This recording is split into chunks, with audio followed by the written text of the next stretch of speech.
आशिया खंडातील सर्वात श्रीमंत मुंबई महानगरपालिकेच्या निवडणुकीसाठी मतदान होण्यापूर्वीच महापौर कोण होणार या वादामुळे स्थानिक मुद्दे भटकवले जात असल्याची टीका ठाकरे गटाकडून केली जाते। त्यामुळे मुंबईकर निष्ठावंतांनाच निवडून देणार असा दावा ठाकरे गटाचे उमेदवार सचिन पडवळ यांनी केलाय। याबाबत सचिन पडवळ यांच्याशी आमच्या प्रतिनिधी ज्योत्स्ना गंगणे यांनी संवाद साधलाय।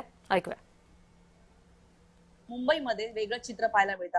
मुंबईचे उमेदवार, स्थानिक उमेदवार आणि खास करून निवडणुकीच्या आधीच महापौर कोण होणार यावर आता एक मोठी चर्चा सुरू झाली आहे। अशातच ठाकरेंकडे जे आहेत आता दोन्ही बंधू एकत्र झाल्यामुळे आता त्यांची ताकद वाढली असल्याचं सुद्धा अनेक ठाकरेंचे समर्थक बोलत आहेत। अशामध्ये आपण बातचीत करणार आहोत शिवडी काळाचौकी या परिसराचे उमेदवार, ठाकरेंचे नेते आणि कट्टर ठाकरे सैनिक जे आहेत ते आपल्या सोबत आहेत। सचिन पडवळ सर, काय सांगाल की एकूणच प्रचार जो आहे तो खूप जोरदार चालू आहे, पण खास करून जर दोन्ही बंधू एकत्र आल्यापासून ज्या प्रकारे प्रचार चालू आहे लोकांचा रिस्पॉन्स कसा मिळतो?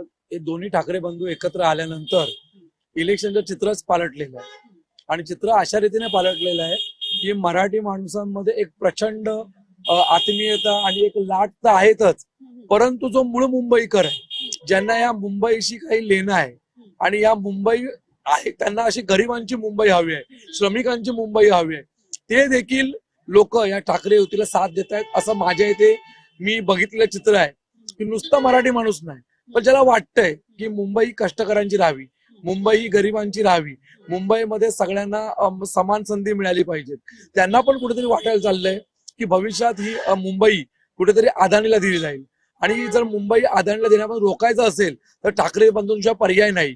त्याच्यामुळे ठाकरे बंधूंच्या बाजूनी नुसता मराठी माणूस नाही तर मूळ मुंबईकर, ज्याचा जन्म मुंबई मधला आहे, तर तो कुठल्याही जातीपातीचा असू दे, धर्माचा असू दे, तो सध्या ठाकरेंबरोबर आलेला मला माझ्या वॉर्डमध्ये दिसत आहे। उद्धवजी बाळासाहेब ठाकरे आणि राजजी ठाकरे हे आपल्या भाषणामध्ये नेहमी सांगत असतात की यदा कदाचित ही शेवटची निवडणूक ठरेल लोकशाहीमध्ये, त्याचं जर कुठेतरी मूल्यमाप करायचं म्हटलं तर हे बिनविरोध। आजपर्यंत काँग्रेस देखील सत्तेमध्ये होती, केंद्रामध्ये होती, राज्यामध्ये होती, महापालिकांमध्ये होती, झेडपी मध्ये होती, पंचायत समित्यांमध्ये होती, परंतु कधी बिनविरोध हा तुम्ही फॉर्म्युला बघितलात का?